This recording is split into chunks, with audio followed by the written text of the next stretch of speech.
자, 기적의 TV 상담받고 대학 가자 2교시 결정적 코치의 합격연구소 시간입니다. 우리 수험생들 다음 주로 다가온 이 정시 모집 원서 접수를 앞두고 이제 고민이 많이 될 것 같은데요. 오늘은 주요 대학의 정시 모집 요강을 다시 한번 좀 짚어볼까요, 선생님?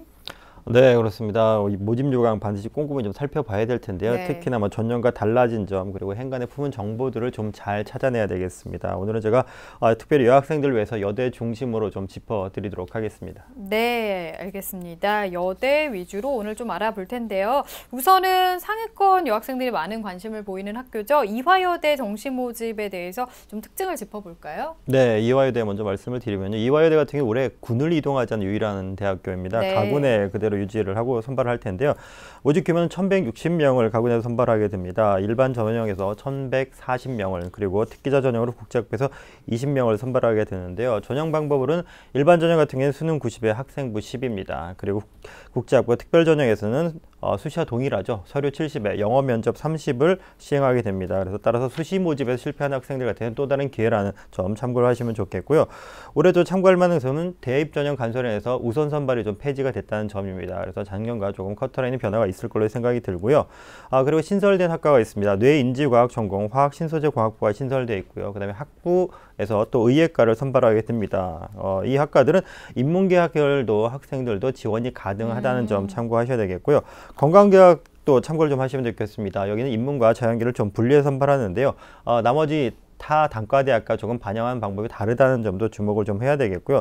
이런 계열들은 융합인지형 인문계열 수험생들이 좀 참고하면 좋은 점이 될 것 같습니다. 네, 이화여대 특징을 알아봤고요. 숙명여대를 또 이어서 알아볼 텐데 모집 인원이 늘어났다고요. 숙대 특징과 변화를 좀 알아볼까요? 네, 그렇습니다. 숙명여대 작년 953명이었는데 올해 네. 1,134명으로 인원이 늘어났습니다.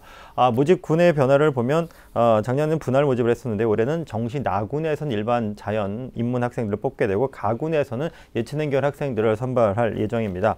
전형 방법을 살펴보면 정시 나군에서 수능 100%를 학생들을 선발하게 되는데요. 모집 인원 아직 확정은 아니고요. 2월 인원을 반드시 좀 살펴보셔야 되겠습니다. 활용 지표는 100분위를 사용하게 되는 특징이 있고요. 그다음에 모집 단위별로 지정한 수능 영역이 좀 다릅니다. 동일한 학과지만 인문일대와 자연일대 반영 비율이 좀 다르다는 것을 체크를 좀 하셔야 되고요. 팁을 좀 하나 드리면 올해 나노물리학과입니다. 올해 지원자들 꼭 참고를 하셔야 되겠는데요. 물리를 선택을 하게 됩니다. 과학에서. 그렇다면 가산점이 큰데요. 무려 20%입니다. 특히나 100분위를 반영한 대학에서 20%의 가산점은 대단히 크다는 점, 이런 거 전략으로 좀 사용하면 좋겠습니다. 네, 그리고 이번에는 역시 모집군의 변화가 있는 성신여대와 동덕여대 좀 살펴볼까요? 네, 성신여대 같은 경우는 가나다군 모두 분할 모집을 합니다. 하지만 네. 주력군으로 가군이 주력군인데요. 무려 840명을 선발하게 됩니다. 전체 모집 인원이 1,113명인데 그중에 840명이면 가장 많은 인원을 선발하는 군이 바로 가군이 되겠습니다.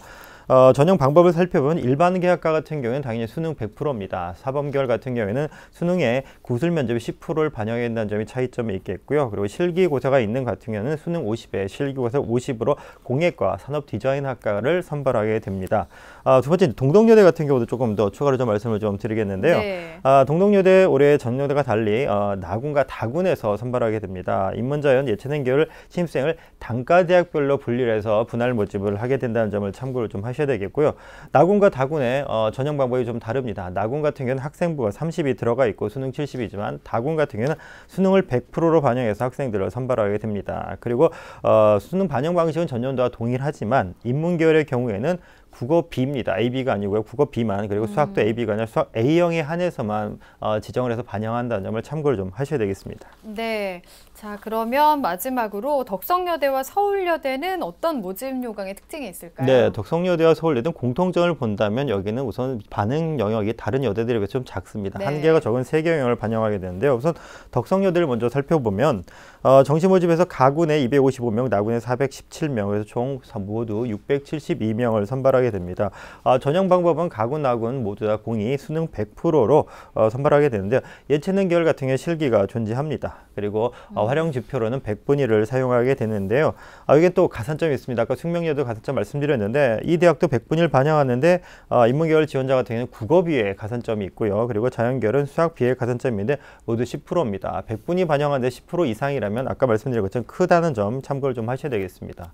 그리고 마지막으로 서울예대를 좀 살펴봐드리면 서울예대 큰 특징 우선 두 가지 먼저 짚어드리면 좋겠습니다. 첫 번째 특징은 작년에 3+1이었습니다. 올해 서울예대가 2+1으로 선택을 좀 할 수 있는 폭이 생겼고요. 따라서 올해 작년 합격생들에 비해서는 점수가 좀 올라갈 것으로 조금 예상을 하고 있습니다. 그리고 군이 좀 달라졌습니다. 구획 정리가 확실하게 됐는데요. 나군에는 인문계입니다. 다군에는 자연계를 선발하게 되는데 전형 방법이 다릅니다. 나군 같은 경우에는 학생부를 반영하게 됩니다. 하지만 다군 자연계는 수능을 100% 반영한다는 점을 참고를 좀 하셔야 되겠고요.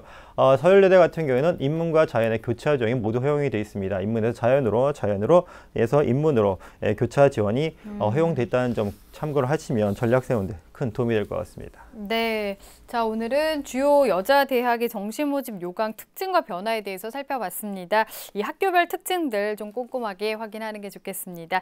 자, 잠시 후 3교시 상담 이어가겠습니다.